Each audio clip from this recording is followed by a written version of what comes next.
The Premier League season is over. It had dramatic moments and drama, but Manchester City won the title before the final weekend, and there were only a few issues left to settle. But it does beg the question, what was the Premier League's most dramatic final day?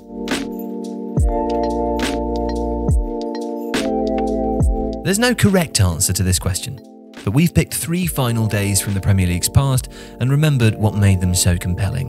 And let's begin with the most famous, the Aguero moment. In May of 2012, Manchester City and Manchester United entered the final day of the season level on points, but with City possessing a far superior goal difference.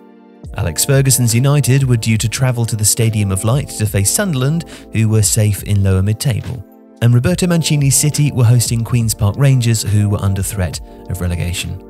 Most likely, it was expected to be a non-event.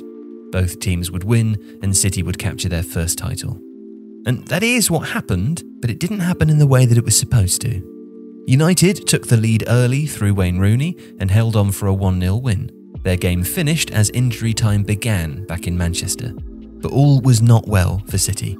As the clock ticked over to 90 minutes, they were 2-1 down. And, unless City could find 2 goals in 4 minutes, the title was heading for Old Trafford. City needed a miracle, and they got one. On 92 minutes, Edin Dzeko headed in from a corner. And then, on 95 minutes, one of the most famous moments in football history.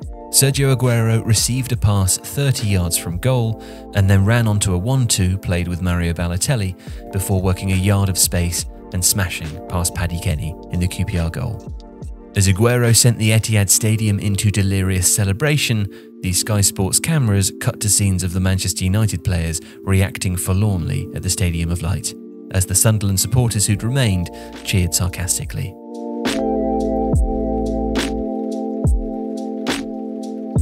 The 2004-05 season ended with drama of a different sort.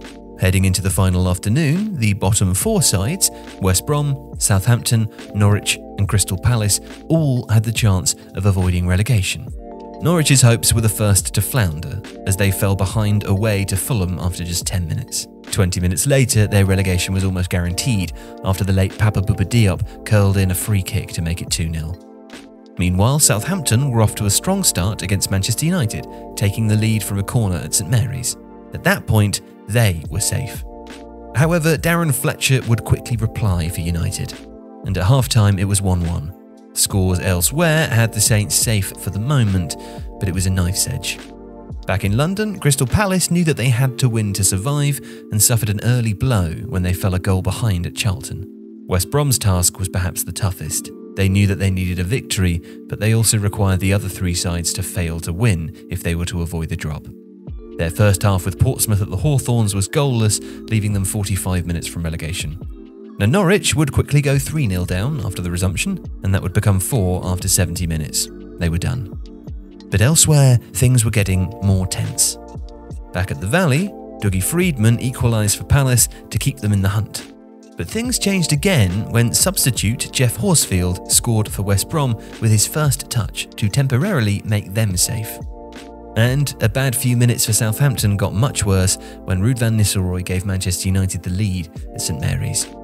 At the Valley, Palace took the lead via an Andy Johnson penalty to push them up to 17th place in safety as the watching world struggled to keep up with 20 minutes left. Then in the Midlands, West Brom scored a second to guarantee victory, but with their fate out of their own hands. If Palace held on to their win at Charlton, it wouldn't matter. However, they wouldn't. With 10 minutes left, Jonathan Fortune's thumping head drew Charlton level, with Palace unable to find a winner, and they were relegated back to the Football League.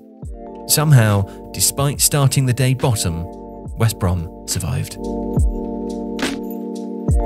Now, 10 years earlier, the Premier League had its first real moment of final day drama in the title race. Blackburn Rovers, powered by Alan Shearer's goals, had been duelling with Manchester United for much of the season. However, a late season drop in form had narrowed the gap between the two to just 2 points.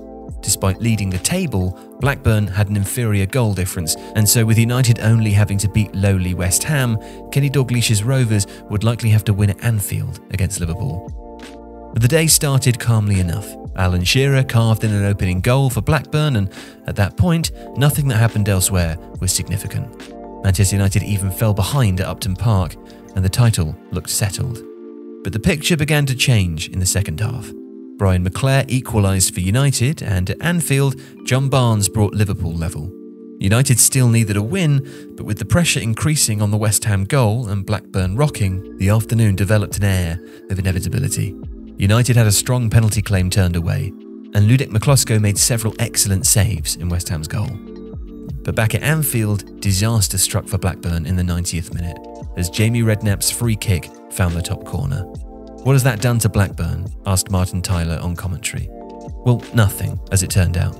News reached the Rovers bench that it was full-time down in East London and that West Ham had survived to claim a draw. Rovers were champions, and, on the pitch, Liverpool players could even be seen congratulating their opponents as the game wound down. If you like this video, please consider subscribing to the channel. The Athletic is home to some of the world's best sports journalists, including David Ornstein, Daniel Taylor, Ollie Kay, Amy Lawrence and Rafa Honigstein. There are journalists dedicated to each Premier League team, and you can try it for free now for 30 days. See the link in the description.